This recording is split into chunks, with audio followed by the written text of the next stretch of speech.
Autobiography of योगी, एक ऐसी किताब जिसने एप्पल के फॉर्मर सीईओ स्टीव जॉब्स को भी प्रेरित किया था। स्टीव जॉब्स ने अपने टीनेज में एक महान भारतीय योगी की ऑटोबायोग्राफी को पढ़ना शुरू किया, जो उन्हें इतनी ज्यादा पसंद आई कि उन्होंने कई साल तक इसे बार बार पढ़ा। यहां तक कि यह किताब उनके आईपैड में हमेशा सेव रहती थी। और इतना ही नहीं, स्टीव जॉब्स के फ्यूनरल में आने वाले मेहमानों के लिए भी इस किताब की 500 कॉपीज ऑर्डर की गई थी। परमहंस योगानंद की ऑटोबायोग्राफी ने बहुत लोगों की जिंदगी को पूरी तरह से बदल कर रख दिया। स्टीव जॉब्स भी उन्हीं में से एक थे। तो चलिए आपको फिर से 20वीं सदी में लेकर चलते हैं और मिलवाते हैं भारत के महान योगी परमहंस योगानंद जी से। नमस्कार दोस्तों, स्वागत है आपका रूब्रिक के बुक समरी में। आज हम ऑटोबायोग्राफी ऑफ योगी के बारे में चर्चा करेंगे, जिसके लेखक स्वयं परमहंस योगानंद हैं। आगे बढ़ने से पहले अगर आपने अभी तक रूब्रिक को सब्सक्राइब नहीं किया है तो कर दीजिए। यकीन मानिए, हम आपको इस सब्सक्रिप्शन का अफसोस कभी नहीं होने देंगे। परमहंस योगानंद का नाम उनके माता पिता ने मुकुंद लाल घोष रखा था। उनका जन्म उत्तर प्रदेश के गोरखपुर शहर में हुआ था और बचपन से ही उनके मन में भगवान के प्रति गहरी आस्था थी। इन्होंने ही वेस्टर्न कंट्रीज के लोगों की योग से पहचान करवाई थी। बचपन से ही उनके जीवन में ऐसी ऐसी घटनाएं घटित हुई जो इस बात की ओर साफ इशारा कर रही थी कि वे भविष्य में दुनिया के महान संत बनेंगे। उनके बचपन का ही एक किस्सा है कि एक बार उन्होंने अपनी बहन के हाथ में एक फोड़ा देखा। तब उनकी बहन उस फोड़े पर मरहम लगा रही थी। छोटे से मुकुंद ने अपनी बड़ी बहन उमा से कहा, दीदी क्या मैं यह दवाई लगा सकता हूं, क्योंकि मुझे भी बिल्कुल तुम्हारी ही तरह कल एक फोड़ा होने वाला है। उनकी बहन को इस बात पर हंसी आ गई और मुकुंद को मरहम देने से साफ मना कर दिया। तब छोटे मुकुंद ने भविष्यवाणी की कि अगर उनकी बात सही निकली तो उनकी बहन उमा का फोड़ा दोगुना हो जाएगा। अगले ही दिन उनकी भविष्यवाणी बिल्कुल सच हुई। मुकुंद के हाथ पे भी फोड़ा हुआ, जिसका निशान उनके साथ जीवन भर बना रहा। और जैसा कि उन्होंने भविष्यवाणी की थी, उनकी बहन उमा के फोड़े का साइज भी दोगुना हो गया। कुछ साल और बीते। अब मुकुंद को समझ में आने लगा था कि उनका जन्म एक आम इंसान की तरह जीवन जीने के लिए नहीं, बल्कि किसी खास लक्ष्य को पूरा करने के लिए हुआ है, जिसकी शुरुआत बंगाली गुरु लाहिड़ी महाशय की भविष्यवाणी से हुई थी, जिन्होंने परमहंस योगानंद जी के जन्म की भविष्यवाणी की थी। मुकुंद अपने कमरे में गुरु लाहिड़ी महाशय की तस्वीर रखते थे और आपको शायद यकीन करना थोड़ा मुश्किल होगा, लेकिन एक बार तो सिर्फ उनकी तस्वीर को देखने मात्र से ही मुकुंद की हैजा जैसी बीमारी ठीक हो गई। सन 1893 में जब परमहंस योगानंद जी का जन्म हुआ था, उस समय हिंदू सोसाइटी में गुरु शिष्य परंपरा काफी प्रचलित थी। यह वो समय था जब ज्ञान की प्राप्ति के लिए लोग सिर्फ अपने गुरु पर ही निर्भर रहते थे और गुरु ही अपने शिष्य को जीवन में आगे बढ़ने की सही राह दिखाते थे। बहुत कम उम्र से ही मुकुंद अपने गुरु की तलाश और भगवान के साथ आत्मज्ञान की खोज में जुट गए। परमहंस योगानंद के पिता इंडियन रेलवे में एडमिनिस्ट्रेटर थे। अपने बेटे मुकुंद की बातें उन्हें कई बार अचंभित कर देती थी और वे अक्सर अपने बेटे को लेकर परेशान रहते थे। गुरु लाहिड़ी महाशय ने यह दुनिया छोड़ने से पहले मुकुंद की मां से कहा था कि उन्हें अपने लड़के के लिए एक ताबीज मिलेगा जो सही समय पर तुम्हारे हाथों में अपने आप ही प्रकट हो जाएगा। साथ ही उन्होंने ये भी कहा कि मुकुंद की मां के मृत्यु के बाद वो ताबीज मुकुंद को दे दिया जाए और जब मुकुंद की मुलाकात अपने गुरु योगी से होगी तो यह ताबीज खुद ब खुद ही गायब भी हो जाएगा। हालांकि मुकुंद को इस बारे में पहले से कुछ भी नहीं पता था। मुकुंद की मां के मृत्यु के बाद उनके बड़े भाई अनंत ने यह ताबीज मुकुंद को सौंप दिया। अब मुकुंद के हाथ में वो ताबीज था जो उन्हें उनके गुरु और उनके यौगिक भाग तक लेकर जाने वाला था। गुरु लाहिड़ी महाशय की भविष्यवाणी सच साबित हुई और जब मुकुंद अपने गुरु से मिले तो यह ताबीज एक दिन अचानक ही गायब हो गया। दरअसल मुकुंद को उस ताबीज से काफी लगाव था, शायद मां की आखिरी निशानी की वजह से। उन्होंने ताबीज को सुरक्षित रखने के लिए उसे एक बक्से में रख दिया, जिस जगह के बारे में सिर्फ उन्हें ही पता था। वो अक्सर बक्से को खोलते, ताबीज को देखकर खुश होते, उसकी तारीफ करते और वापस उसे बक्से में बंद कर देते। एक दिन वो अपने कमरे में पहुंचे तो देखा कि उस बक्से में वो ताबीज है ही नहीं, वो गायब हो गया था, जिससे वो बहुत दुखी और निराश हो गए। उन्होंने आश्रम के चारों तरफ उस ताबीज को ढूंढा, लेकिन उन्हें ताबीज कहीं भी नहीं मिला। उसी वक्त किसी जरूरी काम से उन्हें बाहर जाना पड़ा। सड़क पर चलते वक्त उन्हें एहसास हुआ कि एक जादुई शक्ति उन्हें अपनी तरफ खींच रही है। वो आगे बढ़ते गए और उन्हें एक दिव्य शक्ति का एहसास हुआ। यह उनके गुरु श्री युक्तेश्वर गिरी का पॉजिटिव ऑरा था। वे अपने गुरु से पहले कभी मिले नहीं थे, लेकिन इस दिव्य शक्ति के प्रभाव से परमहंस योगानंद तुरंत ही अपने गुरु से जुड़ गए। उन्हें देखते ही मुकुंद ने पूरे भक्ति भाव के साथ उन्हें गुरुदेव कहकर पुकारा। वे श्री युक्तेश्वर गिरी के शिष्य बन गए, जिन्होंने आगे चलकर परमहंस योगानंद को क्रिया योग का ज्ञान दिया। श्री युक्तेश्वर गिरी ने अपनी शक्तियों से बहुत से बीमार लोगों को ठीक किया था और साथ ही वे हमेशा ध्यान के जरिए जीवन के सही अर्थ को खोजने में जुटे रहते थे। वहीं परमहंस योगानंद ने मृत्यु भोज जैसी परंपराओं का विरोध किया और अपनी मां के अंतिम संस्कार पे भी उन्होंने मृत्यु भोज नहीं करवाया था। उनका मानना था कि हिंदू, मुस्लिम, सिख, ईसाई या फिर किसी भी धर्म का कोई भी इंसान जो भी भगवान के महाशक्ति में भरोसा रखते हैं, वो योग के अभ्यास के जरिए भगवान के साथ खुद को जोड़ सकते हैं। उनका मानना था कि एक साधक को हमेशा सेल्फ मास्टरी यानी कि आत्म निपुणता के साथ ही अपनी ईगो को नियंत्रित करना चाहिए और खुद को पूरी तरह से ईश्वर को सौंप देना चाहिए ताकि वो अल्टीमेट पावर में विलीन हो सकें। उनका मानना था कि भक्ति अपने उच्चतम रूप में तभी होती है जब एक भक्त फिजिकली, मेंटली और इमोशनली सभी तरह से खुद को ईश्वर के प्रति समर्पित करने के लिए तैयार हो जाए। वो ईश्वर से पूरी तरह से तभी जुड़ सकता है जब उसका पर्सपेक्टिव, विजन, एक्सपीरियंस और माइंड हर तरह से स्पिरिचुअलिटी को महसूस कर पाए। परमहंस योगानंद बचपन से ही खुद को ईश्वर के साथ जोड़ने की कोशिश करते रहते थे। उनके इसी चाहत के वजह से अपने पढ़ाई के दौरान वे खुद को काफी बेचैन महसूस करते थे। गुरु श्री युक्तेश्वर जी के आश्रम में भी उनके मन में कई सवाल उठते थे और वो उन सवालों का जवाब खोजने के लिए निकल जाते थे। उन्होंने पढ़ाई के दौरान भी कई बार हिमालय की गुफाओं तक पहुंचने की कोशिश की, लेकिन उनके गुरु उन्हें हमेशा रोक दिया करते थे।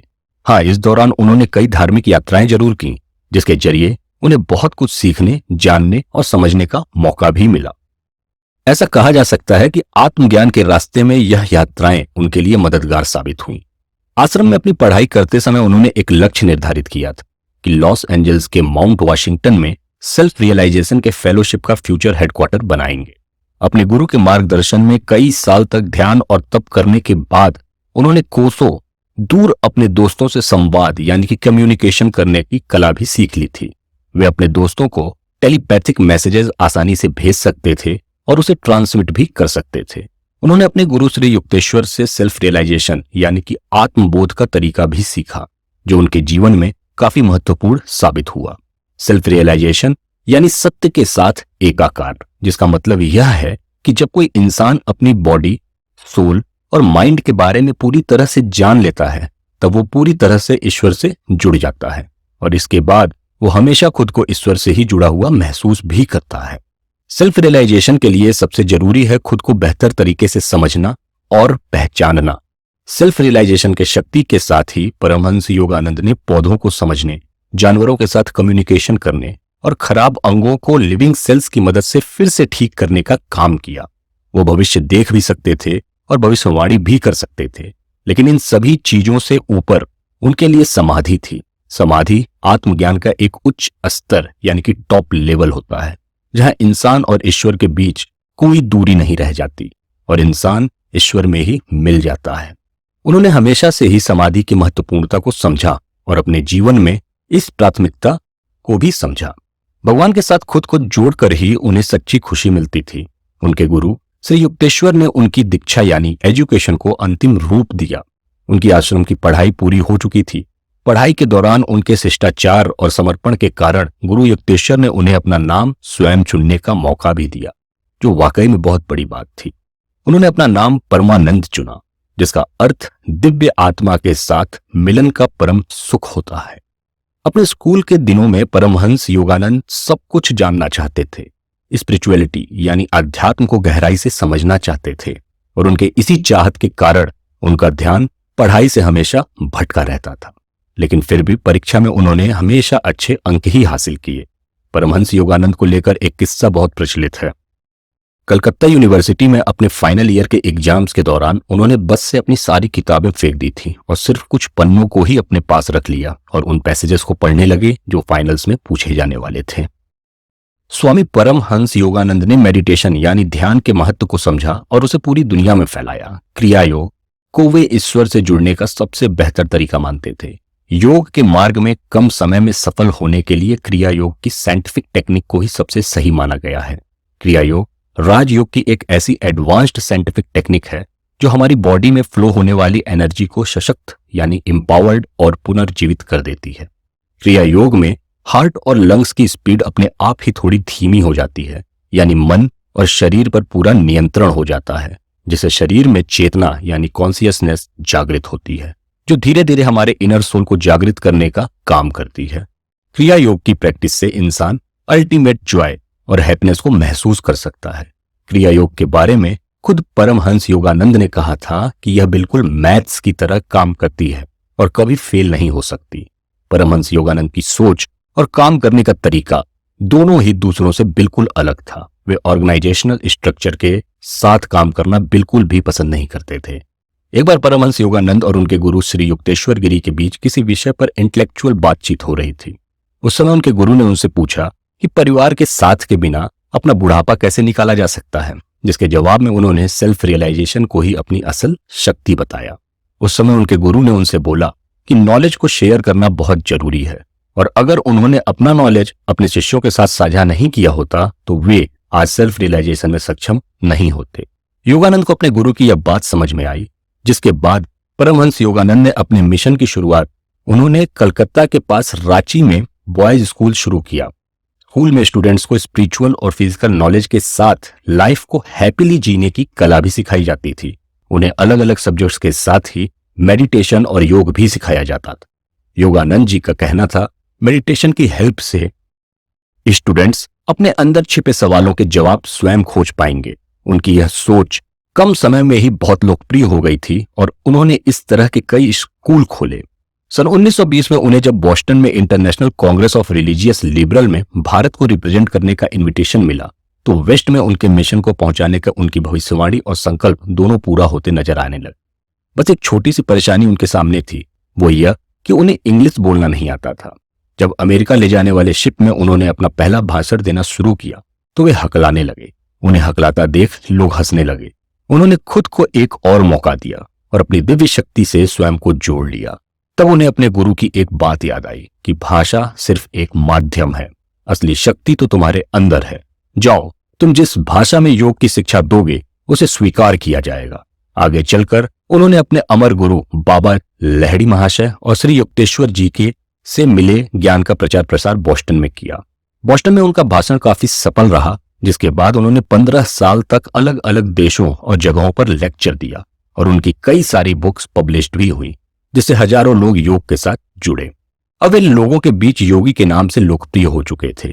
कई सालों की मेहनत के बाद उन्होंने कश्मीर में एक मंदिर बनवाया और सन 1925 में उन्होंने लॉस एंजल्स में सेल्फ रियलाइजेशन फेलोशिप का हेडक्वार्टर भी स्टैब्लिश किया, जो दुनिया भर में 500 से ज्यादा सेंटर्स, टेम्पल्स, आश्रम्स और स्कूल्स ऑर्गेनाइजेशन का हेड था। आप सभी ने यह तो सुना ही होगा कि सन 1492 में क्रिस्टोफर कोलंबस इंडिया की खोज के लिए निकले थे, लेकिन अमेरिका पहुंच गए। अब आप सोच रहे होंगे इतने साल बाद इस बात का परमहंस योगानंद की ऑटोबायोग्राफी से भला क्या लेना देना है। दरअसल ऐसा पता चलता है कि कोलंबस ईस्ट और वेस्ट के बीच उन विचारों के आदान प्रदान का मुख्य जरिया थे। जब योगानंद ने अमेरिका की धरती पर पहली बार कदम रखा तो उन्होंने सबसे पहले वहां के स्पिरिचुअल और पब्लिक लाइफ जी रहे कई लोगों से मुलाकात की, जिसके बाद वो अपने विचारों के आदान प्रदान के लिए मिस्टिक्स यानी रहस्यवादी लोगों का एक यूनियन भी बनाए। उसी वक्त उन्होंने इस सब्जेक्ट पर आर्टिकल पब्लिश करने के लिए ईस्ट वेस्ट टाइटल की एक मैगजीन भी शुरू किया। इसी दौरान Yogananda great American botanist Luther Burbanks के अच्छे दोस्त भी बन गए। लूथर ने पौधों और सब्जियों की सारी किस्मों को डेवलप कर इतिहास में अपना नाम शामिल किया था। लूथर योगी की टीचिंग और नौजवानों को उनके सिखाने के तरीके काफी प्रभावित हुए और योगी को अप्रिशिएट भी किया। वहीं यूरोप में योगानंद ने थेरेसी न्यूमान से मुलाकात की। न्यूमान ग्रीक, आरामी और हिब्रू जैसी कई भाषाएं जानती थीं। उनका जीसस में गहरा विश्वास था और वो कई सालों से उन्हीं के टीचिंग्स को ही फॉलो कर रही थीं। न्यूमान से योगानंद काफी प्रभावित होकर जीसस की सफरिंग को महसूस करने के लिए समाधि में चले गए, जहां से कुछ समय के बाद वे जीसस के अर्थली पार्ट यानी कि सांसारिक मार्ग के बारे में और अच्छे से जानने के लिए फिलिस्तीन चले गए।